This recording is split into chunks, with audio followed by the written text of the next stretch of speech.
बारिश में 10 जुगाड़ू बहू का पेड़, घर और रसोई। सुबह बारिश हो रही होती है। पहले घर में रेखा लंबा सा घूंघट किए दोनों हाथों में चाय की ट्रे लेकर अपने सास ससुर के कमरे की तरफ जा रही होती है।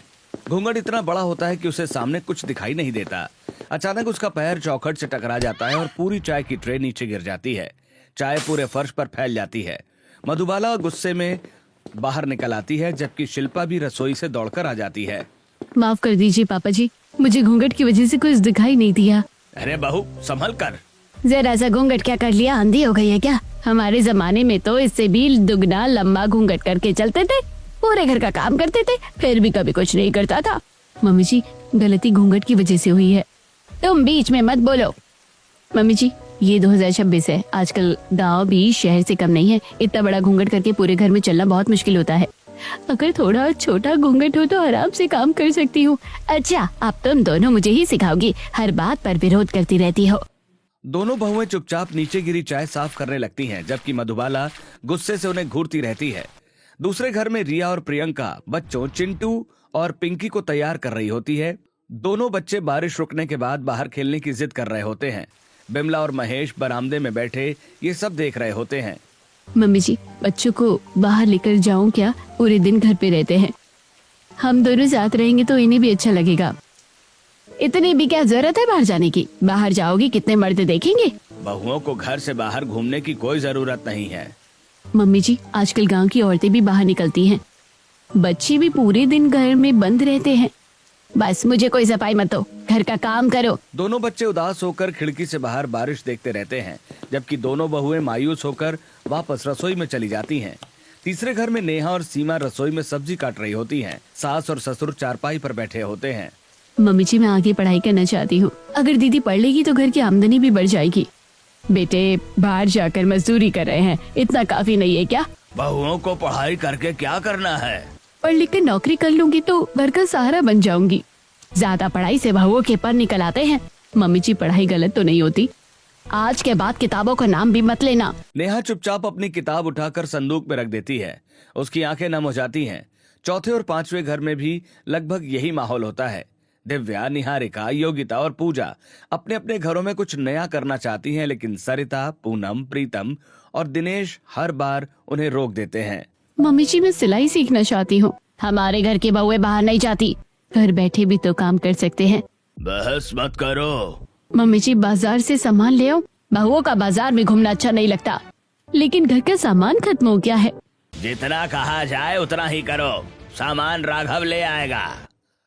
बहू एक दूसरे की तरफ देखती हैं, लेकिन कुछ बोल नहीं पाती। सभी के चेहरे पर बेबसी साफ दिखाई दे रही होती है। अगले दिन बारिश हल्की हो जाती है। गांव के बाहर एक बहुत बड़ा बरगद का पेड़ होता है। गांव के बच्चे उसकी मजबूत डालियों पर लकड़ियों, बांस और रस्सियों की मदद से छोटा सा ट्री हाउस बना चुके होते हैं। पत्तों से बनी छोटी रसोई और पत्तों की थालियां रखी होती हैं। बच्चे खुशी खुशी घर घर का खेल खेल रहे होते हैं। चलो, मैं मम्मी बनती हूँ और मैं खाना बनाऊंगी। मैं बाजार से सब्जी लेकर आता हूँ। मैं पापा बनूंगा। तभी अपने अपने बच्चों को देखने के लिए पांचों घरों की 10 बहुएं वहां पहुंच जाती हैं। सभी बच्चे पेड़ पर बने छोटे से घर में खेल रहे होते हैं। बहुएं पेड़ के नीचे खड़ी होकर एक दूसरे से बातें करने लगती हैं। मेरी सास तो मुझे घर से बाहर निकलने ही नहीं देती। मेरी सास मुझे घूंघट उठाने तक नहीं देती। मैंने आगे की पढ़ाई की बात की तो साफ मना कर दिया। हर बात पर बस डांट पड़ती है। बच्चों को पार्क तक ले जाने की इजाजत नहीं है। लगता है हमारी अपनी कोई इच्छा नहीं है। देखो, इन बच्चों ने कितना सुंदर घर बना लिया है, छोटी सी रसोई भी बना रखी है। काश हमें भी अपनी जिंदगी अपने तरीके से जीने का मौका मिलता। शायद एक दिन हम भी अपना एक ऐसा घर बनाएंगे जहाँ कोई हमें रोकेगा नहीं। 10 बहुएं पेड़ पर बने उस छोटे से जुगाड़ घर को उम्मीद भरी नजरों से देखती रहती है। अगले दिन सुबह से ही मूसलाधार बारिश हो रही होती है। गांव की कच्ची गलियां कीचड़ से भर चुकी होती हैं। सरकारी नल के पास पानी भरने के लिए लंबी लाइन लगी होती है। पांचों घरों की 10 बहुएं अपने अपने घड़े और बाल्टियां लेकर बारिश में भीगती हुई लाइन में खड़ी होती हैं। सभी के चेहरे पर थकान और उदास साफ दिखाई दे रही होती है। मैं तो अपने ससुराल से बहुत तंग आ चुकी हूँ। सही कह रही हो दीदी, अब तो मेरा भी वहाँ मन नहीं लगता। हर बात पर रोक टोक, ऐसा लगता है जैसे हमारी अपनी कोई जिंदगी ही नहीं है। हर फैसले में बस सास ससुर की ही मर्जी चलती है। हमसे कभी किसी ने पूछा तक नहीं कि हमें क्या चाहिए। लगता है जैसे हम सिर्फ काम करने के लिए ही हैं। अब तो सब सहने की हिम्मत भी खत्म होती जा रही है। पता नहीं कब हमारी जिंदगी बदलेगी। बारिश लगातार होती रहती है। 10 बहुएं अपने अपने पानी के बर्तन लेकर चुपचाप वापस अपने अपने घर चली जाती हैं। उसी शाम बारिश रुक जाती है। गांव के सभी बच्चे फिर से बरगद के पेड़ पर बने अपने छोटे से घर और रसोई में घर घर का खेल खेल रहे होते हैं। तभी गांव के कुछ शरारती लड़के वहां पहुंच जाते हैं। नीचे उतर जाओ, पेड़ पर घर बनाने की कोई जरूरत नहीं है। पता नहीं तुम लड़कियां हर समय घर घर क्यों खेलती रहती हो। दोनों लड़के पेड़ पर बने छोटे घर की तरफ पत्थर फेंकने लगते हैं। लकड़ियों से बना छोटा घर और पत्तों की रसोई टूटकर नीचे गिर जाती है। अरे हमारा घर तोड़ दिया, हमने कितनी मेहनत से बनाया था। तुमने हमारी रसोई भी तोड़ दी। नीचे जमीन पर खेला करो, हम तो कर कर ही खेलेंगे, तुझे क्या करना है। लड़के और लड़कियों में जोर जोर से बहस होने लगती है। बेटा लड़ते नहीं है, वो तुम्हारा भाई जैसा है, माफ कर दो। बेटा किसी की मेहनत खराब नहीं करते। चलो सब मिलकर फिर से इससे भी अच्छा घर बनाएंगे। सभी बहुएं अपने अपने बच्चों को लेकर घर लौट जाती हैं। रात को बाहर तेज बारिश हो रही होती है। नेहा अपने कमरे में अकेली बैठी खिड़की से बारिश देख रही होती है। उसकी आंखों में आंसू होते हैं। तभी वो अपनी माँ को फोन लगाती है। मम्मी मैं बहुत ज्यादा परेशान हो चुकी हूँ। क्या हुआ बेटा? मेरी सास मुझे घर से बाहर नहीं निकलने देती है, सिर से घूंघट भी नहीं हटाने देती, खाना भी उनकी पसंद का बनता है, हमारी कोई राय नहीं मानी जाती। बेटा गांव में पंचायत होती रहती है, वहाँ अपनी बात रख सकती हो। नहीं मम्मी, मैं अपने घर का झगड़ा पूरे गांव में नहीं बताना चाहती। अगर इतना दुख है तो अपने पति के साथ अलग रहने लगो। क्या मैं ऐसा कर सकती हूँ? क्यों नहीं बेटा, आजकल बहुत से पति पत्नी अलग रहकर अपनी जिंदगी बनाते हैं। पापा नाराज तो नहीं होंगे? जब बेटी दुखी हो तो माँ बाप उसकी खुशी चाहते हैं। नेहा के चेहरे पर पहली बार उम्मीद की हल्की मुस्कान आ जाती है। अगले दिन सुबह फिर बारिश हो रही होती है। एक घर पर 10 बहुएं फिर मिलती हैं। नेहा सभी को अपनी माँ की बात बताती है। मेरी मम्मी कह रही थी कि अगर इतनी परेशानी है तो पति के साथ अलग रहने लग जाओ, शायद यही सही रास्ता है। मैं भी अब अलग रहना चाहती हूँ, हम सब साथ रहेंगे, फिर कोई अकेला भी नहीं रहेगा। आज ही अपने अपने घर में साफ बात कर लेते हैं। सभी बहुएं एक दूसरे का हाथ पकड़कर हिम्मत देती हैं और अपने अपने घर चली जाती हैं। शाम को 5 घरों में एक जैसा माहौल था। सभी बहुएं अपने अपने परिवार के सामने खड़ी होती हैं। मम्मी जी, हम अलग रहना चाहते हैं। हमने बाकी बहुओं से भी बात कर ली है। अब हम अपना अलग घर और अलग रसोई बनाएंगे। जरूर बाकी बहुओं ने तुम्हें भड़काया होगा। नहीं मम्मी जी, किसी ने गलत नहीं सिखाया। अगर इतनी हिम्मत है तो अभी इसी वक्त घर छोड़ दो। जब बाहर की दुनिया की सच्चाई पता चलेगी तब वापस यहीं आओगी। जो होगा देखा जाएगा।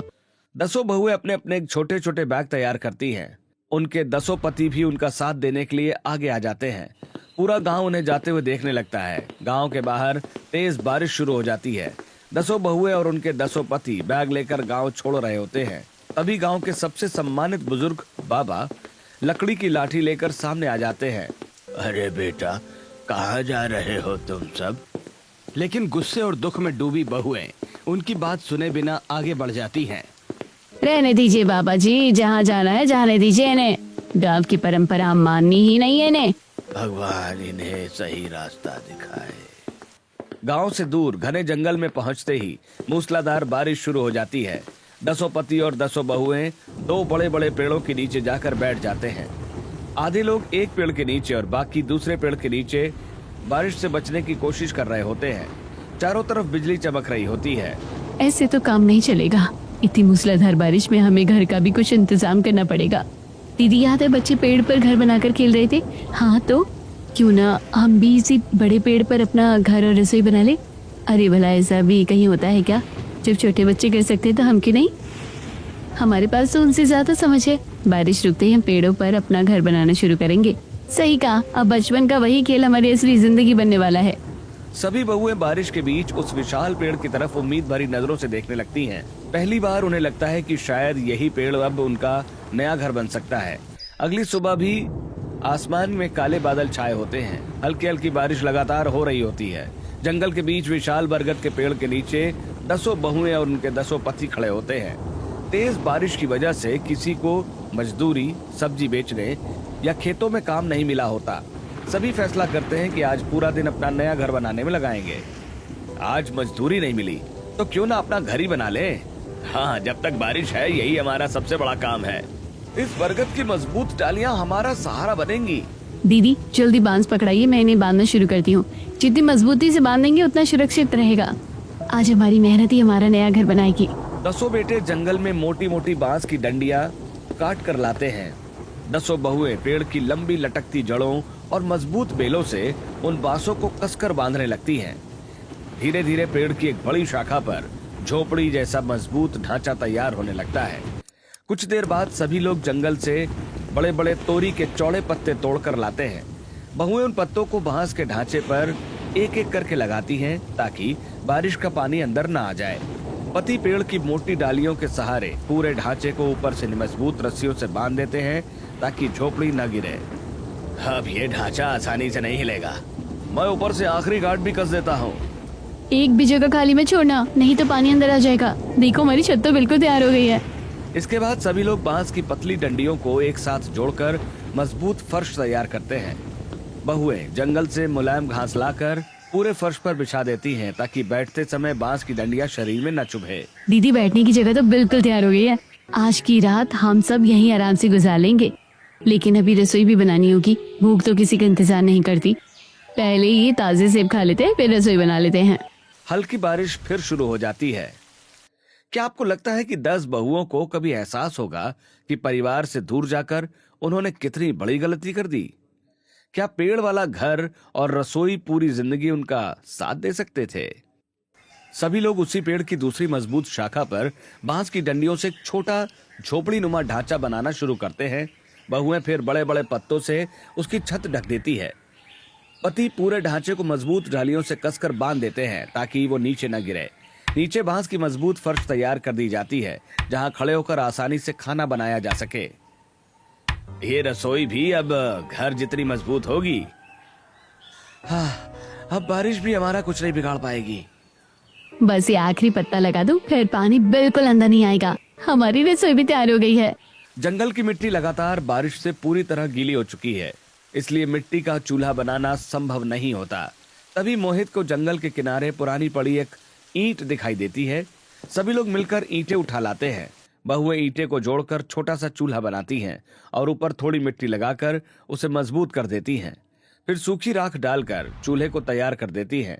बेटे बांस को खोखला करके एक लंबी नली बनाते हैं और उसे चूल्हे के पीछे लगा देते हैं ताकि धुआं बाहर निकल सके। मिट्टी नहीं मिले तो क्या हुआ, ईंटों से भी काम चल जाएगा। अब धुआं सीधे बाहर जाएगा। वाह, अब तो हमारी रसोई बिल्कुल असली लग रही है। हमने जंगल में भी घर और रसोई दोनों बना लिए। शाम होते होते मूसलाधार बारिश शुरू हो जाती है। पूरा परिवार अपने पेड़ वाले घर के अंदर बैठा होता है। आज खाने के लिए केवल जंगल से तोड़े गए कुछ फल ही होते हैं। सभी एक दूसरे के साथ फल बांटकर खाते हैं। अभी कुछ दिन ऐसे ही काम चलाना पड़ेगा। कोई बात नहीं, कम से कम हमारे सिर पर अपनी छत तो है। मम्मी हमारा घर कितना अच्छा है, बिल्कुल बच्चे वाले खेल जैसा। बाहर तेज बारिश हो रही होती है। अंदर सभी लोग एक दूसरे के कंधे पर सिर रखकर सुकून से सो जाते हैं। अगली सुबह बारिश रुक जाती है। 10 बहुएं आसपास नजर दौड़ाती हैं, लेकिन खाने के लिए केवल कुछ जंगली फल ही दिखाई देते हैं। ऐसे रोज फल खाकर तो नहीं जी सकते। सही कह रहे हो, हमें अपनी खेती शुरू करनी होगी। चलो हम 10 अलग अलग दिशाओं में चलते हैं। जो सब्जी के बीच मिले वही लेकर आते हैं, फिर इन्हें इसी बरगद के आसपास बो देंगे। 10 बहुएं जंगल में अलग अलग दिशाओं में चली जाती हैं। कोई लौकी, कोई कद्दू, कोई भिंडी, कोई मिर्च, कोई बैंगन और दूसरी जंगली सब्जियों के बीज लेकर लौटती हैं। सभी मिलकर बरगद के चारों ओर छोटी छोटी क्यारियां बनाकर बीज बो देती हैं। बरगद की लंबी लंबी लटकती जड़ों का उपयोग करके बहुएं 6-7 मिट्टी के घड़ों को मजबूत पेड़ की जड़ों पर टांग देती हैं। हर घड़े में पहले साफ कंकड़, फिर रेत और उसके ऊपर पत्थर की परत भरती है। बारिश का इकट्ठा हुआ पानी इन घड़ों में धीरे धीरे छनता रहता है। ऊपर से घड़े ढके रहते हैं, इसलिए गंदगी अंदर नहीं जाती और चारों तरफ बारिश का पानी लगने से घड़े का पानी ठंडा भी बना रहता है। देखो पानी धीरे धीरे छन रहा है। अब हमें पीने का पानी भी मिल जाएगा। पीने से पहले से उबाल भी लेंगे। अब हमारे पेड़ वाले घर में पानी का भी इंतजाम हो गया। बरगद के विशाल पेड़ पर टंगे 6-7 घड़े हवा में धीरे धीरे झूल रहे होते हैं। बारिश की बूंदें उन पर गिर रही होती हैं। कई दिनों से लगातार मूसलाधार बारिश हो रही होती है। पेड़ों पर बने 10 घर अब काफी मजबूत हो चुके हैं, लेकिन एक नई परेशानी सामने आ जाती है। रसोई के बर्तन धोने और कपड़े साफ करने के लिए पर्याप्त पानी जमा नहीं हो पाता। सुबह सभी बहुएं और उनके पति जंगल में इधर उधर कोई उपाय ढूंढ रहे होते हैं। दीदी बर्तन धोने के लिए अलग से पानी चाहिए। हाँ, रोज पीने वाला पानी इसमें से खर्च नहीं कर सकते। अभी राघव की नजर झाड़ियों में पड़े एक बड़े नीले प्लास्टिक के ड्रम पर पड़ती है। अरे इधर आओ, यहाँ एक बड़ा ड्रम पड़ा है, इसे साफ कर लेते हैं। इससे हम बारिश का पानी जमा कर सकते हैं। इसे रसोई के ऊपर लटका देंगे, फिर बारिश का पानी अपने आप इसमें भर जाएगा और नीचे पाइप लगाकर सीधे रसोई तक पानी ले आएंगे। सभी लोग मिलकर भारी ड्रम को बरगद की मजबूत शाखा तक पहुंचाते हैं। पति मजबूत रस्सियों और बरगद की लटकती जड़ों से ड्रम को अच्छी तरह बांध देते हैं। फिर ड्रम में छोटा छेद करके खोखले बांस की लंबी डंडी जोड़ देते हैं। बांस का पाइप सीधे नीचे रसोई तक आता है। बारिश का पानी ड्रम में भरकर उसी पाइप से नीचे आने लगता है। देखो, पानी खुद ब खुद नीचे आ रहा है। अब बर्तन धोने कितना आसान हो गया और कपड़े भी यही आराम से धुल जाएंगे।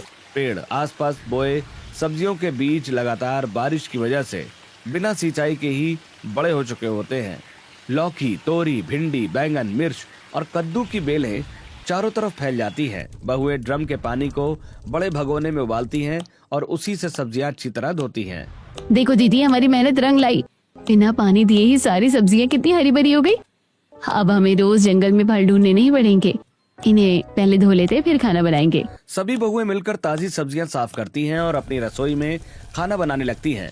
कुछ ही दिनों में सभी परिवार अपने अपने अलग अलग पेड़ों पर बांस, मजबूत बेलों और बड़े बड़े पत्तों से अलग अलग घर और रसोई बना लेते हैं। हर घर के नीचे लकड़ी की सीढ़ी लगी होती है जिससे ऊपर चढ़ा जा सकता है। सभी घर देखने में छोटे लेकिन मजबूत और सुंदर दिखाई देते हैं। हमने तो यही सपना देखा था अलग रहने का। आज हमारा सपना सच हो गया। पेड़ पर बना ये घर कितना सुंदर लग रहा है। अब यही हमारी दुनिया है।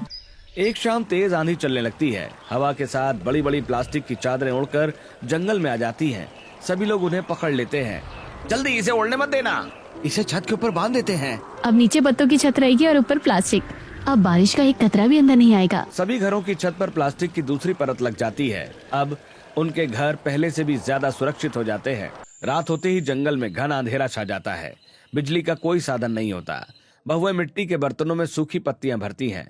पति 2 पत्थरों को रगड़कर चिंगारी निकालते हैं और सूखी पत्तियों में आग जला देते हैं। धीरे धीरे सभी घरों और रसोई में हल्की हल्की रोशनी फैल जाती है। अब रात में भी सब कुछ दिखाई देगा। जंगली जानवर भी पास नहीं आएंगे। रात को सभी लोग लकड़ी की सीढ़ी ऊपर खींच लेते हैं ताकि कोई जंगली जानवर पेड़ पर न चढ़ सके। अब तो हमारा घर बिल्कुल किले जैसा हो गया। वाह पापा, बहुत मजा आ गया अब तो। अगले दिन सुबह पति काम की तलाश में जंगल से बाहर निकल जाते हैं। कोई मजदूरी ढूंढने जाता है, कोई सब्जियां बेचने का सोचता है। पेड़ वाले घर में बच्चे पढ़ाई कर रहे होते हैं। मम्मी, मुझे दादी की बहुत याद आती है। मुझे भी पापा की बहुत याद आती है। वहाँ जाने की कोई जरूरत नहीं है, लेकिन दादी हमें बहुत प्यार करती थी। अगर घर में सब ठीक रहता तो आज हमें यहाँ पेड़ पर नहीं रहना पड़ता। बच्चे चुप होकर पढ़ने लगते हैं। दोपहर को धूप निकल आती है। बहुएं पेड़ के सबसे ऊपर बनी लकड़ी की छत पर रस्सियां बांधकर धुले हुए कपड़े सुखा देती हैं। नीचे रसोई में ताजी सब्जियां पक रही होती है। हर घर में खाना बनाकर अलग अलग ले जाया जाता है। अब सभी के पास हर जरूरत का कोई ना कोई जुगाड़ हो चुका होता है। देखो, अब जो होना था हो गया। चलो वापस घर चलते हैं। अगर तुम्हें जाना है तो चले जाओ। अब यही हमारा घर है। हमें अब किसी के सहारे की जरूरत नहीं है। यहाँ अपनी मर्जी से जीने का जो सुकून है वो कहीं और नहीं। ठीक है, जैसा तुम चाहो। 10 बहुएं अपने अपने पेड़ वाले घरों की बालकनी से चारों तरफ फैले जंगल को देखती हैं। अब हर मुश्किल का उन्होंने कोई ना कोई जुगाड़ निकाल लिया होता है और सभी अपने नए जीवन में पूरी तरह रम चुकी होती हैं। कई दिन बीत चुके होते हैं। 10 बहुओं के अलग अलग पेड़ पर घर बन चुके होते हैं, लेकिन खाना बनाने के लिए अभी भी केवल एक ही बड़ी जुगाड़ रसोई होती है। सुबह से ही सभी बहुएं अपनी अपनी टोकरी में सब्जियां लेकर रसोई के बाहर लाइन लगाकर खड़ी होती हैं। हल्की हल्की बारिश हो रही होती है और सभी जल्दी खाना बनाना चाहती हैं। बस 5 मिनट और मेरी सब्जी बनने वाली है। तेरा हो गया हो तो चल यहाँ से, मुझे भी खाना बनाना है। अरे अभी तो सब्जी बनी है, अभी मुझे रोटियां भी बनानी है। रोटी बाद में बना लेना, पहले हमें अपनी सब्जी बनाने दे। क्यों, मैं अपना खाना अधूरा छोड़ दूं क्या? देखते ही देखते सभी बहुएं रसोई के बाहर इकट्ठा हो जाती हैं। धीरे धीरे बहस झगड़े में बदल जाती है। आज सबसे पहले खाना मैं बनाऊंगी। तू क्यों बनाएगी? तेरे अकेले की रसोई थोड़ी ना है। इस रसोई को बनाने में सबने बराबर की मेहनत की है, किसी एक का हक तो नहीं है यहाँ। बारिश तेज हो जाती है। रसोई के अंदर बहस और बढ़ने लगती है। हर बहू अपने अपने जुगाड़ का श्रेय खुद को देने लगती है। अगर मैं ना होती ना तो ये चूल्हा नहीं बनता। सबसे ज्यादा मेहनत मैंने की थी। अच्छा, छप्पर बनाने का आइडिया किसका था? मेरा। और पत्तों की छत लगाने का जुगाड़ भी मैंने ही बताया था। पानी वाला ड्रम लगाने का आइडिया मेरा था। तुम्हारे दिमाग अकेले नहीं चलता, सबने मिलकर बनाया है। अब हर कोई खुद को सबसे बड़ा समझ रहा है। सभी बहुएं एक दूसरे की बात काटने लगती हैं। रसोई में शोर मच जाता है। दोपहर तक बारिश रुक जाती है। बरगद के पेड़ पर टंगे मिट्टी के घड़ों में साफ पानी जमा हो जाता है, लेकिन कोई भी पानी भरने की जिम्मेदारी नहीं निभाता। ये मटका खाली किसने किया? अभी सुबह तो भरा था। जिसने पानी खत्म किया है वही भरकर क्यों नहीं गया? मैं कोई नौकरानी हूँ क्या? पानी फिल्टर होने में कई घंटे लगते हैं, लेकिन भरकर रखने की जिम्मेदारी सिर्फ हमारी ही क्यों? सभी बहुएं खाली मटके के सामने खड़ी होकर एक दूसरे पर आरोप लगाने लगती हैं। शाम को कुछ बहुएं बर्तन धो रही होती हैं, कुछ कपड़े सुखा रही होती हैं। तभी फिर छोटी सी बात पर झगड़ा शुरू हो जाता है। मेरे बर्तन किसने यहाँ रख दिए? मुझे क्या पता, जगह मिली वहीं रख दिए। मेरे सूखते कपड़ों पर किसने पानी गिराया? हर बात पर हमें ही क्यों सुनाती रहती हो? अगर ऐसे ही बदतमीजी चलती रही ना तो तुम सबको यहाँ से मैं भगा दूंगी। सबसे पहले यहाँ आने का आइडिया मेरा था। मेरी मम्मी ने मुझे अलग रहने की सलाह दी थी। अच्छा, कोई महान काम नहीं कर दिया है। घर से भागकर तो तुम भी आई थी। मैं अकेली नहीं थी, तुम भी मेरे साथ ही मुंह उठाकर चली आई थी। देखते ही देखते 10 बहुएं एक दूसरे से बहस करने लगती हैं। अब हर छोटी छोटी बात पर उनकी लड़ाई होने लगती है। दूसरी तरफ गांव में हल्की बारिश हो रही होती है। पांचों सासें अपने अपने आंगन में बैठी होती हैं। घर पहले से ज्यादा शांत लगता है। बच्चों की आवाजें भी सुनाई नहीं देती। अगर बहुआ यही रहती तो कम से कम घर में रौनक तो रहती। पता नहीं इतनी जल्दी अलग होने की क्या पड़ी थी। पोते पोतियों की भी बहुत याद आती है। घर कितना सूना हो गया है, गुस्से में सब बिखर गया। उसी शाम गांव की चौपाल में पंचायत लगी होती है। बाहर हल्की बारिश हो रही होती है। गांव के सभी लोग जमीन पर बैठकर गांव के सबसे सम्मानित बुजुर्ग बाबा जी की बातें सुन रहे होते हैं। पूरा गांव उनकी बहुत इज्जत करता है और उनकी बात कभी नहीं टालता। अगर हम दूसरे इंसान में बदलाव चाहते हैं तो सबसे पहले खुद में बदलाव लाना पड़ता है। बाबा जी, हमारी बहुएं हमें छोड़कर चले गई, हमें सुधरने का मौका ही कहाँ मिला। मुझे सबसे ज्यादा चिंता इस बात की है कि 10 बहुएं गांव छोड़कर चली गई हैं। अगर कल को दूसरी बहुएं भी ऐसा करने लगी तो? आज 10 गई हैं, कल 20 जाएंगी। फिर इस गांव का भविष्य क्या होगा? लेकिन बाबा जी, वो हमारी बात सुनती ही नहीं थी। अगर वो तुम्हारी नहीं सुनती तो अब ये जिम्मेदारी मेरी है। तुम सब मेरी आंखों के सामने बड़े हुए हो। तुम्हारी शादियां भी मैंने देखी हैं। मैं उन्हें समझाकर जरूर वापस लाऊंगा। पंचायत में बैठे सभी लोग बाबा जी की बात सुनकर सिर हिलाने लगते हैं। अगली सुबह फिर तेज बारिश शुरू हो जाती है। बाबा जी अपनी लकड़ी की लाठी के सहारे धीरे धीरे घने जंगल की तरफ बढ़ते हैं। बारिश की बूंदें उनके सिर पर गिर रही होती हैं। काफी देर चलने के बाद उन्हें पेड़ों पर बने 10 जुगाड़ू घर दिखाई देते हैं। उसी समय रेखा ऊपर बने अपने घर से नीचे देखती है और बाबा जी को बारिश में भीगते हुए खड़ा देख लेती है। अरे बाबा जी, आप यहाँ इतनी तेज बारिश में बाहर क्यों खड़े हैं? बेटा, तुम सबसे कुछ जरूरी बात करनी थी। पहले अंदर आइए बाबा जी, बाहर भीग जाएंगे। आइए हमारी झोपड़ी में बैठकर आराम से बातें करते हैं। सभी बहुएं मिलकर बाबा जी को लकड़ी की सीढ़ी से ऊपर चढ़ाती हैं। थोड़ी देर में 10 बहुएं और उनके 10 पति उसी बड़ी जुगाड़ू झोपड़ी में इकट्ठा हो जाते हैं। सभी की नजरें बाबा जी की ओर टिक जाती हैं। सभी चुपचाप बाबा जी की बात सुनने का इंतजार कर रहे होते हैं। बेटा, तुम सब यहाँ आकर क्यों रहने लगे? ऐसी क्या समस्या आ गई कि तुम्हें इतना बड़ा कदम उठाना पड़ा? तुम्हें देखकर अगर गांव की दूसरी बहुएं भी ऐसा करने लगी और बेटे भी अपने माँ बाप को छोड़कर चले गए तो उस गांव का क्या होगा? बाबा जी, आपको पता ही है हमारे गांव की सोच कितनी पिछड़ी हुई है। हमें बाहर नहीं जाने देते, पढ़ाई नहीं करने देते, सिर से घूंघट तक नहीं हटाने देते। आजकल गांव भी आगे बढ़ा है। लोग मिलकर अपने गांव को विकास करते हैं। क्या हमने अपनी जिंदगी अपनी मर्जी से जीने की चाह रखकर कोई गलत काम किया? बेटा, तुम्हारी बातें बिल्कुल गलत नहीं है, लेकिन अगर बदलाव लाना था तो गांव में रहकर भी लाया जा सकता था। हर घर में मनमुटाव होता है, लेकिन इसका मतलब ये नहीं कि पूरा घर ही छोड़ दिया जाए। अगर शरीर का एक अंग बीमार हो जाए तो क्या पूरा शरीर छोड़ देते हैं? नहीं, उसका इलाज करते हैं। वैसे ही तुम्हें भी अपने घर और अपने रिश्तों को सुधारने की कोशिश करनी चाहिए थी। बाबा जी की बातें सुनकर सभी बहुएं और बेटे चुपचाप सिर झुका लेते हैं। झोपड़ी के अंदर कुछ पल के लिए सन्नाटा छा जाता है। और बेटा, तुम लोग भी तो हो, अपने माँ बाप को छोड़कर यहाँ चले आए। वही माँ बाप जिन्होंने तुम्हें जन्म दिया, बड़ा किया, आज तुम उन्हें अकेला छोड़ा है। बाबा जी हम तो इसके कहने में आ गए, अगर गांव में रहते तो वहां भी रोज लड़ाई होती। बेटा, लड़ाई बात बढ़ाने से बढ़ती है और समझाने से खत्म होती है। शायद हमने जल्दी फैसला कर लिया। दसों पति एक दूसरे की तरफ देखते हैं। सभी के चेहरों पर पछतावा साफ दिखाई देने लगता है। बाबा जी की बातें सुनकर बहुओं को भी अपनी आपसी लड़ाइयां याद आने लगी हैं। एक ही रसोई को लेकर हुए झगड़े, पानी को लेकर हुई बहस और रोज की तकरार उनके सामने घूमने लगती है।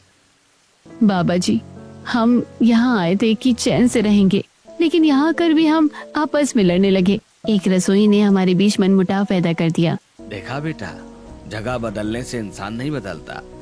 अगर तुम घर में रहकर प्यार से समझाती तो शायद धीरे धीरे सब बदल जाता। बाबा जी, आपकी बात बिल्कुल सही है। शायद हमने जल्दीबाजी में बहुत बड़ी गलती कर दी। जब तक मैं इस गांव में हूँ, मैं कभी नहीं चाहूंगा कि कोई बेटा या बहू अपने परिवार से अलग हो। परिवार के साथ बिताया हर पल बहुत कीमती होता है। एक समय मेरा भी पूरा परिवार था, लेकिन एक हादसे में मेरा पूरा परिवार मुझसे हमेशा के लिए बिछड़ गया। तभी से समझ आया, परिवार की कीमत उनके दूर जाने के बाद पता चलती है। इसलिए जितना समय मिले अपने परिवार के साथ बिताओ। बाबा जी की आंखों में आंसू देखकर सभी बहुएं और बेटे भावुक हो जाते हैं। अब बाबा जी आप सही कह रहे हैं, गलती सिर्फ हमारे माँ बाप की ही नहीं थी, हमारी भी थी। ठीक है बाबा जी, हम कल ही अपने घर वापस जाएंगे और सबसे माफी मांगेंगे। हम सब परिवार के साथ मिलकर ही बदलाव लाएंगे। बस मैं यही सुनना चाहता था। झोपड़ी के अंदर बैठे सभी लोग मुस्कुराने लगते हैं। बाहर बारिश भी अब रुक चुकी होती है। अगली सुबह हल्की बारिश के बीच 10 बेटे, 10 बहुएं और सभी बच्चे अपना सामान लेकर गांव लौट आते हैं। गांव वाले उन्हें देखकर खुश हो जाते हैं। सभी अपने अपने घर पहुंचते हैं। मम्मी जी, हमें माफ कर दीजिए। हमने बहुत बड़ा कदम उठा लिया था। बेटा, गलती सिर्फ तुम्हारी नहीं थी, हमें भी समझना चाहिए था कि समय बदल चुका है। आज से तुम अपनी मर्जी से पढ़ सकती हो, बाहर जा सकती हो। बस हमें छोड़कर कभी मत जाना। तुम ही हमारे बुढ़ापे का सहारा हो। अब हम सब मिलकर रहेंगे। सभी बेटे अपने माँ बाप के गले लग जाते हैं। पूरे परिवार का माहौल भावुक हो जाता है। दादी, हम वापस आ गए। अब हम हमेशा यही रहेंगे। पापा, मैं आपके साथ खेल जाऊंगा। अब हम रोज साथ खेलेंगे। दादा दादी अपने पोते पोतियों को गले लगाकर खुशी से रोने लगते हैं। अगले दिन फिर तेज बारिश हो रही होती है। पांचों घरों में बहुएं सुबह सुबह गर्मा गर्म चाय और पकौड़ियां बना रही होती हैं। पूरा परिवार आंगन में बैठकर बारिश का आनंद लेते हुए चाय पकौड़ी खा रहा होता है। सभी हंसते मुस्कुराते बातें कर रहे होते हैं। आज तो पकौड़ियों का स्वाद ही अलग है, क्योंकि आज पूरा परिवार साथ बैठा है। यही तो असली खुशी है। मम्मी जी, चलिए ना, हम आपको अपना वो पेड़ वाला घर और रसोई दिखाएंगे। हाँ बेटा, हम भी देखने को बहुत उत्सुक है। आखिर तुमने इतने दिन उस जंगल में बिताए कैसे हैं? बारिश रुकने के बाद 10 परिवार मिलकर जंगल पहुंचते हैं। सभी अपने हाथों से बनाए पेड़ वाले घर और जादुई रसोई ट्रे को देखकर मुस्कुराने लगते हैं। मम्मी जी, देखिए हमने कितनी मेहनत से बनाया है। अरे वाह, सच में बहुत सुंदर बनाया है। इतना अच्छा जुगाड़ तो हमने कभी सोचा भी नहीं था। आज की रात यहीं रुकते हैं। वाह। रात को सभी लोग पेड़ वाले घर में बैठकर खाना खाते हैं, बातें करते हैं और पुरानी यादें ताजा करते हैं। बच्चे पेड़ों पर खेलते हैं और खूब आनंद लेते हैं। इसके बाद जब भी मौका मिलता है, पूरा परिवार कभी कभी वहीं आकर एक साथ समय बिताने लगता है। अगर आपके परिवार में भी कभी कोई समस्या आए तो आप क्या करेंगे? परिवार के साथ बैठकर प्यार से बातें करके समाधान निकालेंगे, या गुस्से में परिवार से दूर जाकर रिश्तों को और भी मुश्किल बना देंगे? अपनी राय कमेंट में जरूर बताइए।